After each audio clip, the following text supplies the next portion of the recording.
Welcome back guys to our YouTube channel and इस वाली video में हम क्या डिस्कस करने वाले हैं सर। इस वाली वीडियो के अंदर paper number 6F multi disciplinary case studies discuss करने वाले हैं। सीए फाइनल में आपका एक elective paper multi disciplinary case studies भी होता है। अच्छा सर, ऐसा भी कोई पेपर होता है क्या सीए फाइनल लेवल पर? हम सबको तो लगा था कि हमारे सिर्फ 7 सब्जेक्ट्स होते हैं और आपका एक इलेक्टिव पेपर होता है जिसके अंदर बहुत लोग इकोनॉमिक लॉज लेते हैं एंड कुछ लोग आपका रिस्क मैनेजमेंट लेते हैं एंड कुछ जो बचते हैं वो आपका इंटरनेशनल टैक्सेशन लेते हैं। ऐसा भी कोई सब्जेक्ट है क्या? इस नाम का सब्जेक्ट तो हमने आज तक सुना ही नहीं है। ऐसा कौन सा सब्जेक्ट आ गया सर? यस सर, आपके सी फाइनल लेवल के अंदर आपके 6 इलेक्टिव पेपर्स होते हैं। उसके अंदर आपको एक इलेक्टिव पेपर ऑप्ट करना होता है। तो आपके 5 इलेक्टिव पेपर्स तो सबको पता है कौन कौन से। आपका रिस्क मैनेजमेंट है, आपका इकोनॉमिक लॉ है, आपका इंटरनेशनल टैक्सेशन है, आपका जीएफआरएस है और एक आपका फाइनेंशियल सर्विसेज वाला है। और लास्ट पेपर जो आपका है वो मल्टी डिसिप्लिनरी केस स्टडीज है। बहुत लोगों को पता ही नहीं है सर ऐसा भी कौन सा पेपर है, ये पेपर कहाँ से हवा में उड़कर आ गया है, हमने तो इसका नाम आज तक सुना ही नहीं है। आपका मई 18 से आपका न्यू कोर्स स्टार्ट हुआ है और आज चल रहा है आपका जनवरी 22। ऐसा भी कोई सिलेबस है क्या? ऐसा कौन सा सब्जेक्ट आ गया? हमने 4 साल हो गए हैं और हमने ऐसा कोई सब्जेक्ट का नाम ही नहीं सुना है। तो सर यही तो चीज है, बहुत लोगों को पता ही नहीं होता कि भाई मल्टी डिसिप्लिनरी केस स्टडी नाम का भी एक आपका पेपर होता है। और इस पेपर के अंदर क्या होता है, सिलेबस क्या है सर? इसका सिलेबस है आपकी जो रिमेनिंग 7 सब्जेक्ट्स होते हैं। आपके रिमेनिंग 7 सब्जेक्ट्स कौन से हैं? आपका एफआर, एसएफएम, ऑडिट, लॉ और आपका एससीएमपी और आपका डीटी आईडीटी। ये आपके जो 7 सब्जेक्ट्स हैं उसका जो है मिक्सचर वो आपका आता है मल्टी डिसिप्लिनरी केस स्टडीज के अंदर। तो आपको क्या करना होता है, अगर जो लोग बोथ ग्रुप्स दे रहे होते हैं उनको 7 सब्जेक्ट्स की तैयारी तो करनी है और उनको इलेक्टिव की तैयारी करनी ही नहीं है। उनको उनको क्या करना है, उनको अपने 7 सब्जेक्ट्स को एकदम अच्छे तरीके से स्ट्रॉन्ग तरीके से तैयारी करनी है। और मल्टी डिसिप्लिनरी में उन्हें क्या करना है, उसमें उनको बाकी सब सब्जेक्ट्स की बुक्स लेके जानी है और एकदम बढ़िया तरीके से खेलना है वहां पर। तो ये इसका एक एडवांटेज है। बट हाँ, ये भी चीज है कि भाई एट द सेम टाइम आपको सब चीजें एकदम दिमाग में फिट होनी चाहिए कि भाई कौन से सब्जेक्ट के अंदर कहाँ पे क्या चीज लिखी है। जैसे और सब्जेक्ट्स के अंदर क्या होता है, आपको इकोनॉमिक लॉ के अंदर आपको पता है एक ही बुक है और आपके 5-6 आपके चैप्टर्स होते हैं। बट इसके अंदर क्या है, इसमें तो चैप्टर्स का भंडार है सर। हर एक चैप्टर मतलब हर एक सब्जेक्ट के इतने सारे चैप्टर्स होते हैं। सपोज एफआर है, उसके अंदर इतने सारे आपके इंडियंस हैं, वही अपना में वास्ट है। डीटी इतना वास्ट है, आईडीटी वास्ट है, आपका लॉ है और आपका ऑडिट भी इतना वास्ट है। तो सारे वास्ट सब्जेक्ट जब एक साथ मिक्स होते हैं तो कैसा पेपर आता है, वो आपका होता है मल्टी डिसिप्लिनरी केस स्टडीज। तो हम आज वही डिस्कस करने वाले हैं कि आपका सीए फाइनल दिसंबर 2021 एग्जाम के अंदर आपका मल्टी डिसिप्लिनरी केस स्टडीज के अंदर कैसा क्या पेपर आया था। इस वीडियो के अंदर मैं आपको कोई भी आपको आंसर डिस्कस नहीं करने वाला हूं, मैं आपको सिर्फ दिखाना चाहता हूं कि भाई ऐसा भी कोई पेपर है और वो कैसा दिखता है। बहुत लोगों को तो इस पेपर की शक्ल ही नहीं पता होगी। तो आप कृपया करके फटाफट आप 5-10 मिनट इस वीडियो को दीजिए और देखिए कि भाई कैसा दिखता है। उसके अकॉर्डिंग आप डिसाइड करिए कि क्या आप ये पेपर ले सकते हैं। एंड डेफिनेटली एक चीज है, इस पेपर का ड्रॉबैक है कि ये वाला पेपर सिर्फ वही बंदा ले सकता है जो बोथ ग्रुप्स की तैयारी कर रहा हो और जो बोथ ग्रुप्स एक बार में देने वाला हो। क्योंकि आपको क्या करना होगा, ये वाला पेपर है उसके अंदर सारे सब्जेक्ट्स के आएंगे। आपको ग्रुप 1 के सारे सब्जेक्ट आएंगे, आपके ग्रुप 2 के जो आपके 3 सब्जेक्ट्स हैं रिमेनिंग वाले वो आएंगे। तो डेफिनेटली जब आप बोथ ग्रुप्स देंगे तभी आप ये वाला पेपर दे सकते हैं, अदरवाइज तो बहुत ही ज्यादा बेवकूफी होगी इस वाले पेपर को ऑप्ट करना भी। तो अगर आप बोथ ग्रुप दे रहे हैं तो आपको ये वाला पेपर ऑप्ट करना है। तो हम देख लेते हैं सर दिसंबर 21 एग्जाम में कैसा मल्टीडिसिप्लिनरी केस स्टडी पेपर आया था, कैसा पेपर दिखता है हमें तो पता ही नहीं है। देखिए देखिए सर, देखते हैं उसके अकॉर्डिंग फिर आप डिसाइड करना कि भाई आपके 6 इलेक्टिव पेपर के अंदर 6 इलेक्टिव जो पेपर्स होते हैं आपको कौन सा इलेक्टिव आपके लिए बेस्ट सूट करता है। चाहे वो इकोनॉमिक लॉ हो, चाहे आपका इंटरनेशनल टैक्सेशन हो, या फिर आपका कौन सा हो, आपका रिस्क मैनेजमेंट हो। इस बार आप सबको पता है दिसंबर 21 एग्जाम के अंदर इंटरनेशनल टैक्सेशन का जो पेपर था वो थोड़ा सा टफ आ गया था और इकोनॉमिक लॉ का तो एज यूजुअल जो आपका है कॉपी पेस्ट ही आता है और इस बार भी उसके अंदर कॉपी पेस्ट ही था। तो हम देखते हैं हमारा कैसे क्या पहली केस स्टडी थी। आप सबको पता ही है 25 मार्क्स की आपकी इसमें कितनी केस स्टडीज आती हैं, 5 केस स्टडीज आती हैं और आपको 4 अटेम्प्ट करनी होती हैं, जिसके अंदर हर एक केस स्टडी के अंदर आपके 10-10 मार्क्स के आपके एमसीक्यूज होते हैं। 5 एमसीक्यूज 2 मार्क्स ईच के होते हैं आपको। तो आपको 4 केस स्टडीज अटेम्प्ट करनी होती है कोई भी। तो हम देख लेते हैं पहली केस स्टडी हमारी क्या थी। अगेन मुझे कुछ भी केस स्टडी आपको डिस्कस नहीं करवानी है, टेलीकॉम इन आईएनसी करके कंपनी है। ये केस स्टडी आप सब अपना आप पढ़िएगा क्या कैसे क्या है, और आपको भी इनफैक्ट पढ़नी नहीं, आपको तो सिर्फ डिसीजन लेना है कि भाई ये ऐसा पेपर भी कोई है तो क्या इन्होंने पूछा क्या सर। 7 सब्जेक्ट्स हैं तो इन्होंने क्या पूछा हम देखते हैं। इनका पहला एमसीक्यू है, ये क्या कहना चाहते हैं कि भाई कोई since a contract has been awarded by Telecom INC so it can commence business activities. बताओ ये कमेंस कर सकती है नहीं कर सकती है, क्या आरबीआई और टैक्स अथॉरिटीज कौन सी रेगुलेशन लेनी है। तो आपका थोड़ा इन्होंने क्या करा, कंपनीज एक्ट वाला और आपका कौन सा इनकम टैक्स है थोड़ा सा इन्होंने लिंक करा और थोड़ा फेमा। तो मतलब कहना क्या चाहते हैं, पहला एमसीक्यू देख के मुझे लग रहा है कि आपके इसके अंदर इनकम टैक्स के प्रोविजन पूछने वाला है इस पूरी केस स्टडीज के अंदर, और आपका कंपनीज एक्ट के पूछने वाला है और आपका थोड़ा थोड़ा फेमा का पूछ रहा है इसमें। देखते हैं क्या है।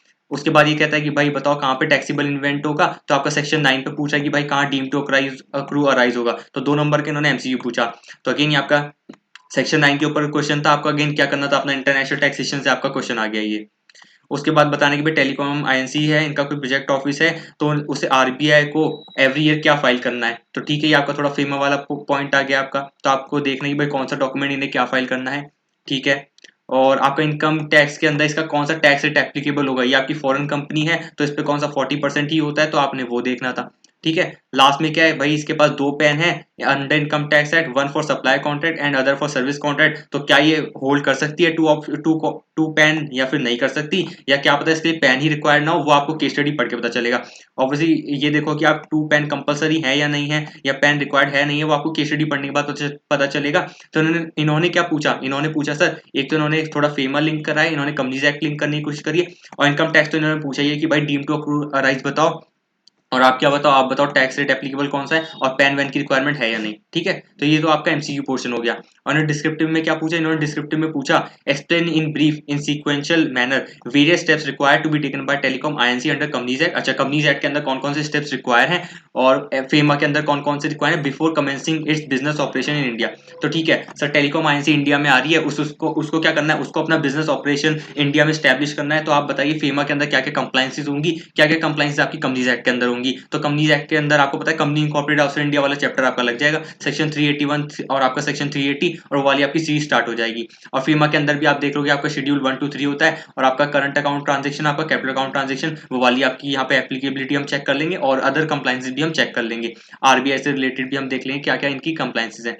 सेकंड पार्ट में इन्होंने क्या पूछा, telecom INC shall have under the income tax. अच्छा, कंप्लाइंस बताओ कि भाई टेलीकॉम आईएनसी को अंडर इनकम टैक्स क्या करनी पड़ेगी while filing it's return of income for the first year. अच्छा, फर्स्ट फाइनेंशियल ईयर के लिए क्या कंप्लाई करेगा। तो इसके अकॉर्डिंग आपका थोड़ा इंटरनेशनल टैक्सेशन वाला पार्ट आ गया है कि आपको क्या करना पड़ेगा, आपके ऊपर ट्रांजिशन प्रोविजंस अप्लाई होते हैं, ट्रांजिशन प्रोविजंस में क्या क्या अप्लाई होगा आपको वो देखना पड़ेगा, और आपको अदर कंप्लाइंसेस भी बतानी पड़ेगी क्या इनकम टैक्स एक्ट के अंदर होती हैं। तो 1.6 1.7 थोड़ा आपका कह सकते हैं कि भाई 1.7 तो आपका इनकम टैक्स से हो गया, और 1.6 आपका कौन सा हो गया, आपका लॉ वाले पार्ट से हो गया। आपका कौन सा, इन्होंने कंपनीज एक्ट पूछा और इन्होंने फेमा पूछा, तो 1.6 लॉ हो गया, और 1.7 आपका हो गया इनकम टैक्स। तो कहना क्या चाहते हैं, फर्स्ट वाली केस स्टडी इन्होंने क्या पूछा, पेपर नंबर 4 इन्होंने कॉर्पोरेट इकोनॉमिक लॉ से पूछा, और इन्होंने क्या पूछा पेपर नंबर 7 आपका कौन सा, डीटी एंड इंटरनेशनल टैक्सेशन। तो इन्होंने पेपर नंबर 4 और पेपर नंबर 7 से पहली मिक्स करके इन्होंने केस स्टडी बनाई।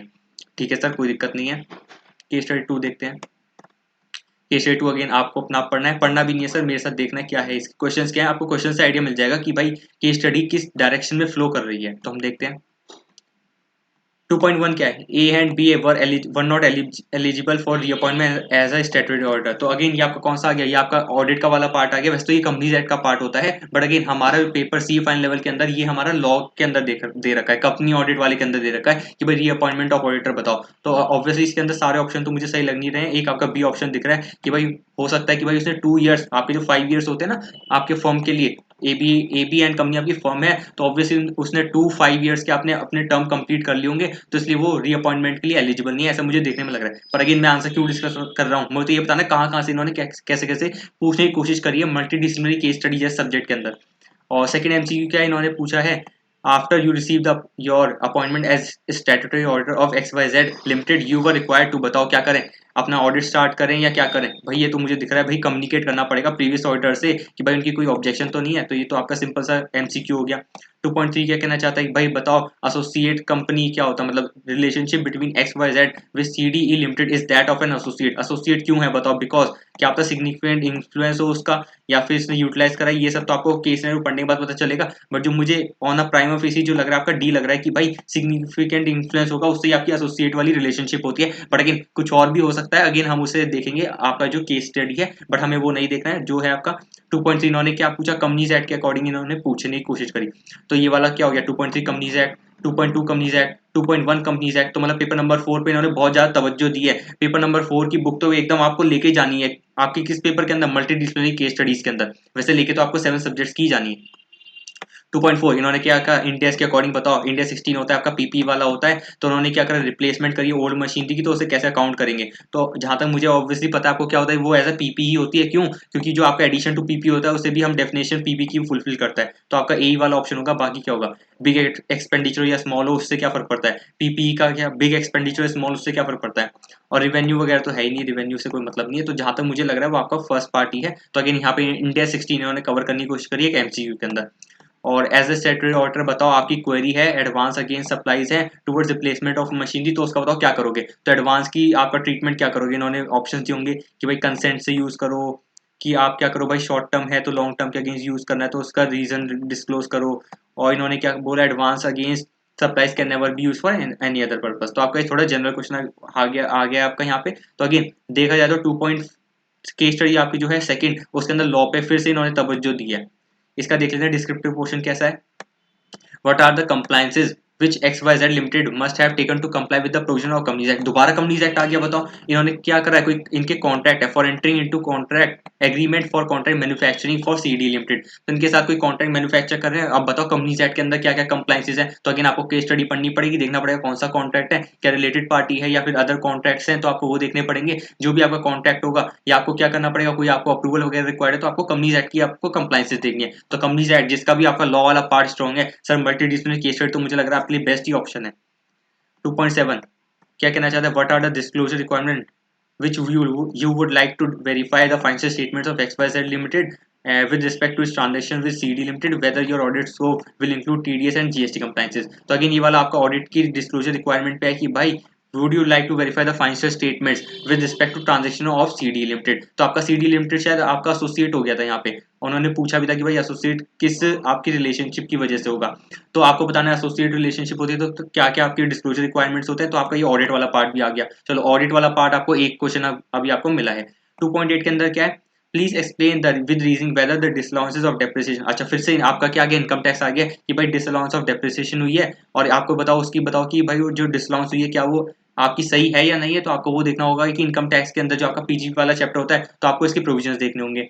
And the income being assessed under the income from house property instead of business profit by the assessing officer was justified. अच्छा एओ था, उसने क्या करा, बिजनेस प्रॉफिट्स की जगह मतलब पीजीबीबी की जगह वो इनकम फ्रॉम हाउस प्रॉपर्टी में उसे क्या कर रहा है, असेस कर रहा है। तो बताओ वो जस्टिफाइड है या नहीं। तो अगेन आपको केस स्टडी पढ़नी पड़ेगी और देखना पड़ेगा क्या वो जस्टिफाइड है, और उसके अकॉर्डिंग शायद एक दो इस पे केस लॉ भी होंगे। तो अगेन आपका केस स्टडी नंबर 2 के अंदर फिर से इनकम टैक्स आया और आपका दोबारा लॉ वाला पार्ट आया, और एक दो इन्होंने इंडेक्स पूछने की कोशिश करी सिर्फ एमसीक्यू के अंदर, और एक आपका ऑडिट की डिस्क्लोजर रिक्वायरमेंट्स आई है। तो अगेन इसमें भी इनकम टैक्स आपका पेपर नंबर 7 और आपका पेपर नंबर 4 लॉ वाला पेपर जो होता है अगेन उस पे इन्होंने करके सेकंड वाली आपकी केस स्टडी बनाई है। केस स्टडी नंबर 3 अगेन क्या है, इसका नाम वाम आप देख लेना, एसपीआर और आपका कौन सा एनपीआर, ठीक है। और हम देखते हैं डायरेक्ट इसके एमसीक्यू वगैरह क्या कहना चाहते हैं। एमसीक्यू कहते हैं भाई इनकॉर्पोरेशन हुई है एलएलपी, तो बताओ कौन सा फॉर्म रिक्वायर्ड, आप देख लो कौन सा फॉर्म है 1 2 3 4, ठीक है। 3.2 बताना चाहता है कि भाई लाइबल है for any with holding tax whether HPNR was liable to comply with the tax holding requirements with effect from। बताओ क्या विद होल्डिंग रिक्वायरमेंट्स होती हैं HPNR पे, वो सब आपको देखना है। तो ये दोनों आपका केस स्टडी से रिलेटेड हो गया भाई। चलो फॉर्म तो आपका रिलेटेड ही नहीं है, आपको इनकॉर्पोरेशन का फॉर्म बताना है, बट 3.2 का आपको केस स्टडी से लिंक करना पड़ेगा। और इस पे टैक्स रेट बताना है, एलएलपी है तो इसका टैक्स रेट क्या होगा, एलएलपी का 30% हो जाएगा टैक्स रेट जो आपका पार्टनरशिप फर्म का होता है, ठीक है। तो जनरल था आपको पता ही होगा। 3.4 इन्होंने कोई एक्सपेंडिचर करा है वेबसाइट पे, तो बताओ क्या होता है, वो आपका इंटेंजिबल एक्सपेंडिचर होता है, ठीक है। इंटेंजिबल एक्सपेंडिचर हो गया, या फिर आप देख लेना केस स्टडी पढ़ के कि भाई और भी आपके कौन से ऑप्शन है। तो अगेन इन्होंने थोड़ा आपका एफआर यूज करा और आपका क्या करा, इनकम टैक्स तो अगेन दोबारा आ गया इसके अंदर, और ये आपका केस स्टडी से रिलेटेड हो गया। एलएलपी का एक फॉर्म आ गया, एलएलपी आपका कवर हो जाता है ऑडिट वाले पार्ट के अंदर। ऑडिट वाले पार्ट के अंदर आपका कंपनी ऑडिट के अंदर लास्ट में इन्होंने दे रखा है एलएलपी के प्रोविजन, तो वहां पे कवर होता है ये। 3.5 क्या है, in respect of legal notice. अच्छा इन्हें लीगल नोटिस भी आएगा केस स्टडी के अंदर, receive from international designing software company claiming a compensation of ₹5 lakh. आप बताओ उसका क्या करना है, कॉम्पेंसेशन है उसका प्रोविजन बना है या कैसे क्या डिस्क्लोजर करें। तो अगेन उससे रिलेटेड आपका डिस्क्लोजर रिक्वायरमेंट्स भी आ गई हैं नोटिस की, ठीक है। तो अगेन आपका एफआर वाला पार्ट आ गया। तो अगेन देखा जाए तो बहुत हार्ड एंड फास्ट नहीं चल रहा है, एमसीक्यूज बहुत आपके सिंपल वाले चल रहे हैं।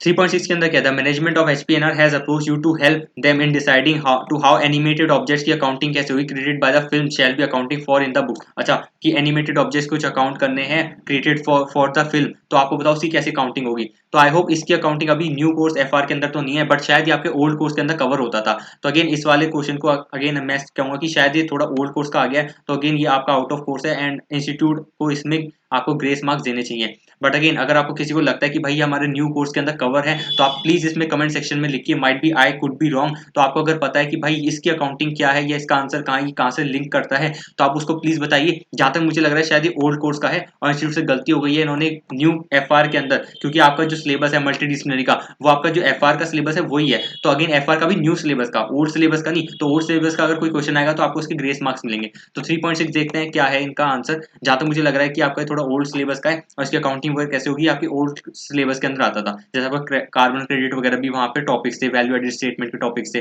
तो वो सब आपके न्यू कोर्स के अंदर नहीं है।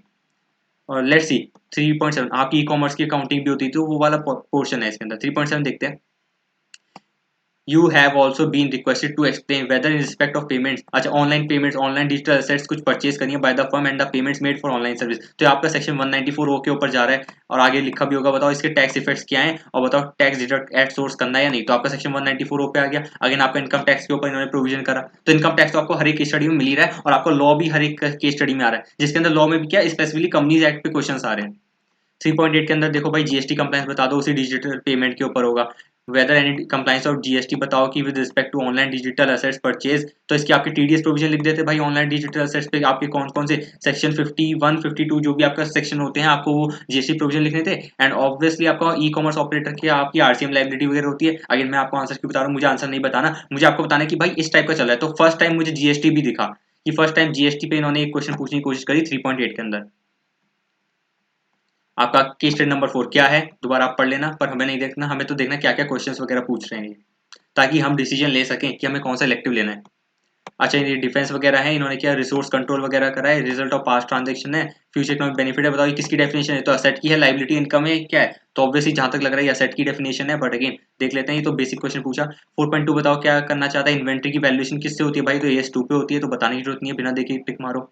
और 4.3 क्या कहना चाहता है, एडवांस पेमेंट ₹5 लाख, तो बताओ कौन से फॉर्म में या फिर 3CD के अंदर रिपोर्ट करना पड़ेगा, कौन से सेक्शन में, 269 एस में या ST में, वो आपको देखना पड़ेगा कौन सा आपका फॉर्म है, या रिपोर्टिंग ही रिक्वायर्ड नहीं है तो आप वो देखोगे, केस स्टडी पढ़ोगे और अपना क्या करोगे, आपका जो है ऑडिट वाला, ऑडिट का आपका चैप्टर होता है टैक्स ऑडिट, उसका फॉर्म 3CD खोलोगे, वहां पे देखोगे वाले सेक्शंस और सिंपली आप टिक मार के आओगे। 4.4 अच्छा अगर यहाँ पे पता चला इसकी पेनल्टी है, पेनल्टी के अंदर आप आ जाओ कहाँ पे, इनकम टैक्स के अंदर आ जाओ, पेनल्टी के अंदर इसमें इस पे क्या होती है, पेनल्टी भी होती है 269 ST या फिर SS और 269 T पे आपकी कितनी होती है, जितनी अमाउंट होती है उतनी होती है, 5 लाख की 5 लाख ही हो जाएगी यहाँ पे। तो अगेन मैं आपको आंसर नहीं बता रहा हूँ, मैंने तो यहाँ पे अज्यूम करा कि शायद 5 लाख की होगी, पर अगेन यहाँ पे इन्होंने इनकम टैक्स का दोबारा पूछे, तो आपके बेसिक क्वेश्चन हो गए। 4.3 4.4 आपस में इंटर रिलेटेड है और बेसिक क्वेश्चन है। 269 ST SS और आपका 269 T और फिर उसकी पेनल्टी बता दी, और ऊपर तो आपका AS2 बहुत बेसिक था, और यहाँ पे असेट की जो आपकी डेफिनेशन है वो बहुत बेसिक आ गई।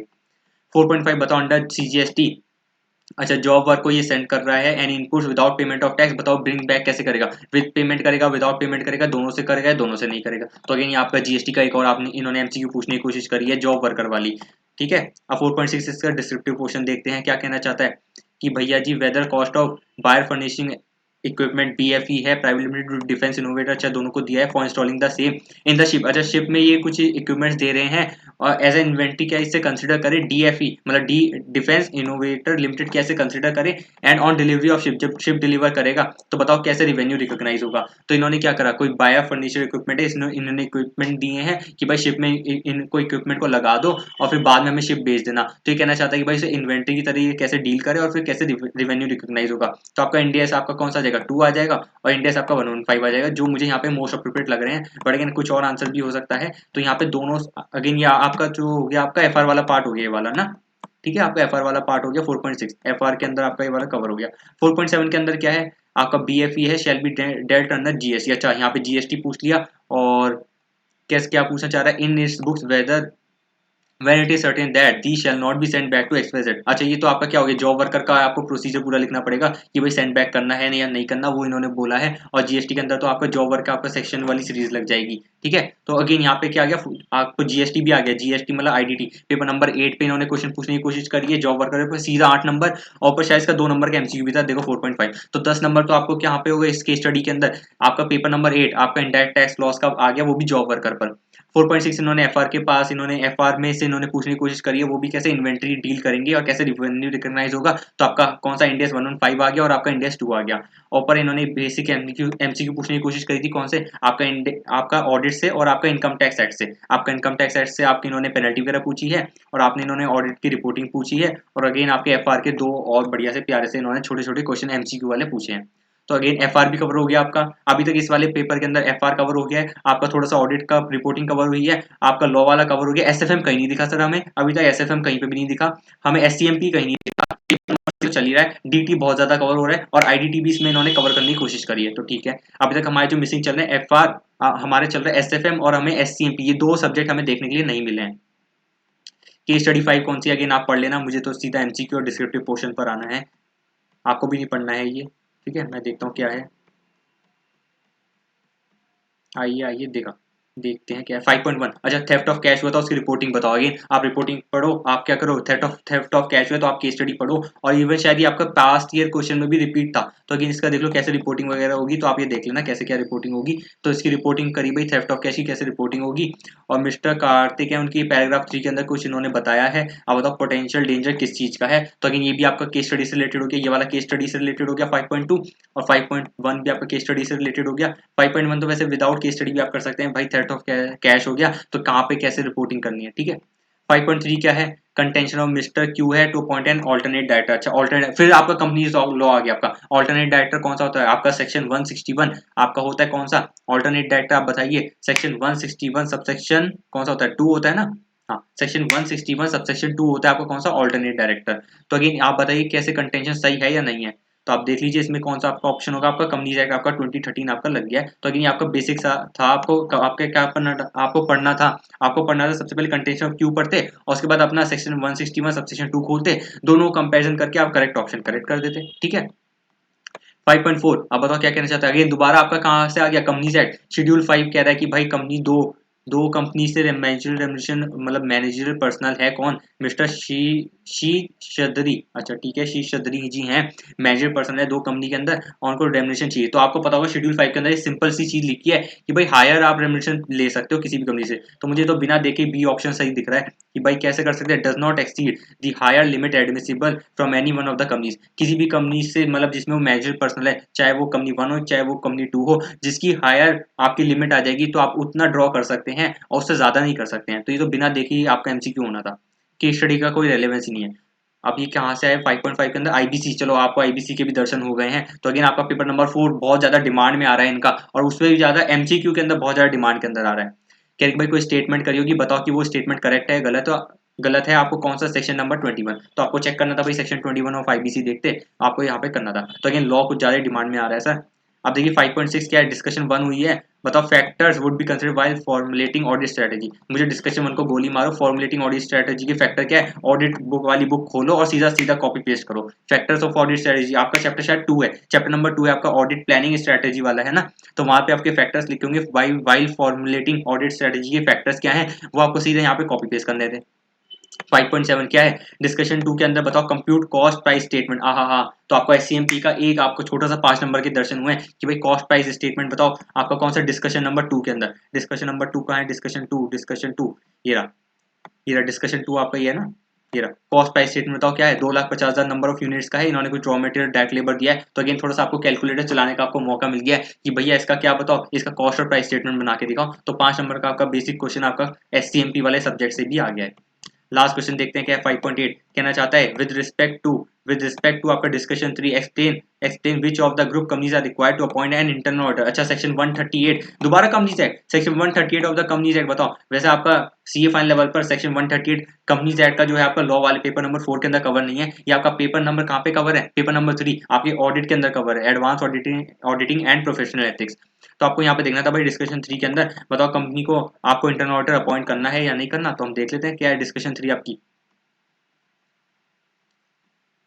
डिस्कशन 3 आपकी ये रही। तो बताओ इसका देख लो, आपको लिमिट देखनी होती है कौन सी होती है, 25, 50, 100, 200 वाली होती है, 200 का आपका टर्नओवर होता है, 25 की आपकी पेड अप शेयर कैपिटल होती है, 50 की आपकी डिपॉजिट और 100 की आपकी बोरिंग, यही है ना, आपको देख लेना यहाँ की 25, 50, 100, 200 वाली आपकी 4 लिमिट होती है। अब देख लेना किसमें ABC XYZ LMN, बताओ तीनों में से किसको आपको क्या करना है, अपॉइंट करना है इंटरनल ऑडिटर या नहीं करना, वो आप देख लेना। तो आपका बेसिक सा क्वेश्चन यहाँ पे आपका आ गया। तो अगेन देखा जाए तो पूरा पेपर आपका कहाँ था, आपका आया पेपर नंबर 3 बहुत ज्यादा, पेपर नंबर 4 आपका लॉ वाला जो आपका पेपर है कुछ ज्यादा इस पे फोकस करने की कोशिश करिए, और आपका DT वाला पेपर जो आपका पेपर नंबर 7 है उस पर फोकस करा है। IDT वाला भी कवर करने की कोशिश करते हैं, इन्होंने कवर करा था 12 से 13 नंबर, 10 से 12 नंबर का इन्होंने IDT कवर करा है, DTO कुछ ज्यादा ही कवर करा है। इकोनॉमिक लॉ तो मैं कहूंगा अगेन आपका क्या है मोर देन 50% या अप्रोक्सीमेटली 50%, मोर देन 50% या अप्रोक्सीमेटली 50% तो आपका लॉ पेपर नंबर 4 से ही इन्होंने कवर करने की कोशिश करी है।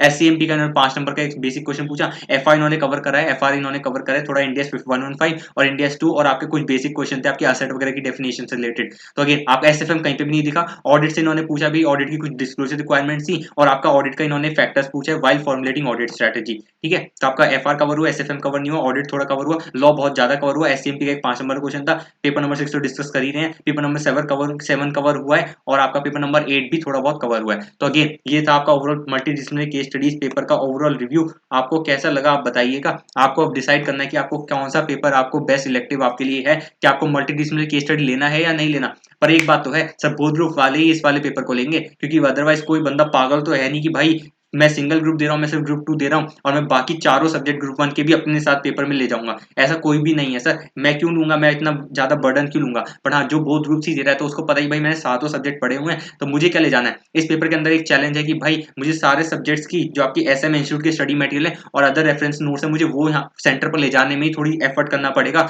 और उसके बाद क्या है, एक बार वो एफर्ट हो गया उसके बाद तो पेपर में फिर मैं फटाफट कर ही दूंगा। तो ये इसके पेपर के अंदर चैलेंज था। और अगेन आपको पता नहीं भाई कैसा क्या पेपर आएगा, वो तो कोई हम प्रिडिक्ट ही नहीं कर सकते हैं। 6 इलेक्टिव होते हैं आपके, 6 इलेक्टिव्स के अंदर कोई भी आपके 2 इलेक्टिव या 1-2 इलेक्टिव आपके डिफिकल्ट आते हैं, वो हम प्रिडिक्ट नहीं कर सकते हैं। तो आप क्या करते रहिए सर, आपको अगर वीडियो अच्छी लगी है तो आप प्लीज लाइक करिए, उसे सब्सक्राइब करिए, as well as share these videos with all of your friends. And at the end what I would like to say to all of you is enjoy and all the best of luck, all the future chartered accountant for your upcoming examination. All the best, bye bye. Enjoy करिए sir, bye bye.